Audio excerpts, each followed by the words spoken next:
European science media क्यों कह रहा है चांद पर अब प्रज्ञान रोवर का जागना मुश्किल। आइए जानते हैं कि ऐसा कहने के पीछे की क्या वजह क्या है। वीडियो में आगे बढ़ने से पहले आप सभी से निवेदन है कि कृपया वीडियो को लाइक अवश्य कर दे। चंद्रयान 3 का रोवर प्रज्ञान और लैंडर विक्रम इस समय चांद के दक्षिण ध्रुवीय इलाके में गहरे नींद में है।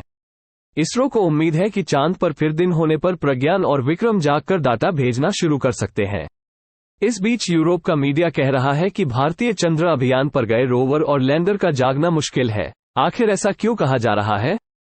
चंद्रयान 3 का लैंडर विक्रम और रोवर प्रज्ञान 22 सितंबर 2023 को चांद पर रात खत्म होने के बाद फिर से सक्रिय होने की उम्मीद है। भारत के चंद्रयान 3 ने 23 अगस्त को विक्रम लैंडर और प्रज्ञान रोवर को चंद्रमा के दक्षिण ध्रुवीय इलाके में सफलतापूर्व लैंड करा के इतिहास रच दिया। इसके बाद प्रज्ञान और विक्रम ने चांद के इस इलाके में कई खोज की। फिर जब चांद पर रात हो गई तो दोनों गहरी नींद में चले गए। बता दें कि भारतीय रक्षा अनुसंधान संगठन ने इस सफल चंद्र अभियान को महज $7.5 करोड़ में पूरा किया है। इस लागत पर कोई दूसरा देश सफल मिशन मून के बारे में सोच भी नहीं सकता है। इसरो को उम्मीद है कि जब चांद पर दिन होगा तो रोवर व लैंडर की नींद टूटेगी और वे फिर से चांद की सतह पर खोज में जुट जाएंगे। वहीं यूरोपियन साइंस मीडिया का कहना है कि अब प्रज्ञान और विक्रम का जागना मुश्किल है। जानते हैं कि इसके पीछे उनका क्या तर्क है?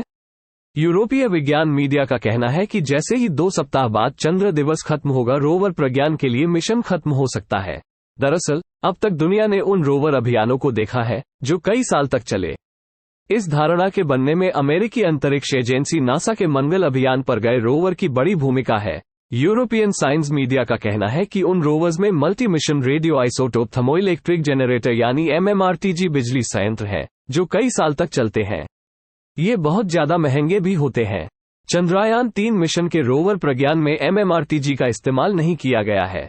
ऐसे में चंद्र दिवस खत्म होने पर उसका काम करना मुश्किल है। सौर ऊर्जा पर निर्भर है चंद्रयान 3 का रोवर प्रज्ञान। इसरो पहले ही बता चुका है कि चंद्रयान 3 का रोवर प्रज्ञान सौर ऊर्जा पर निर्भर है।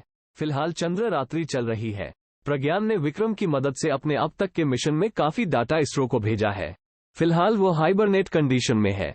चंद्रमा की सतह पर रात में तापमान -120 तक गिर जाता है।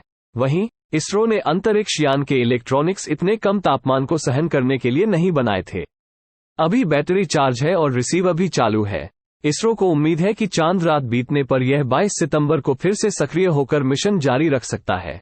वैसे मिशन का इंजीनियरिंग उद्देश्य चंद्रमा पर सुरक्षित उतरना और चंद्रमा पर रोवर की ड्राइव करने की क्षमता का प्रदर्शन करना था। मिशन ने अब तक इन उद्देश्यों को पूरा किया। चंद्रयान 3 का रोवर प्रज्ञान मिशन के वैज्ञानिक उद्देश्यों को पूरा कर रहा है।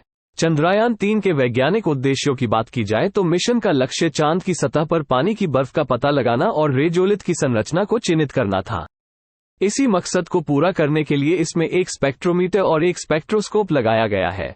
इसका माप चंद्र प्रभावों और चंद्र वातावरण के विकास के बारे में वैज्ञानिक समझ को बढ़ाने में भी मदद करेगा। इसरो ने मिशन के कुछ आंकड़े जारी किए हैं।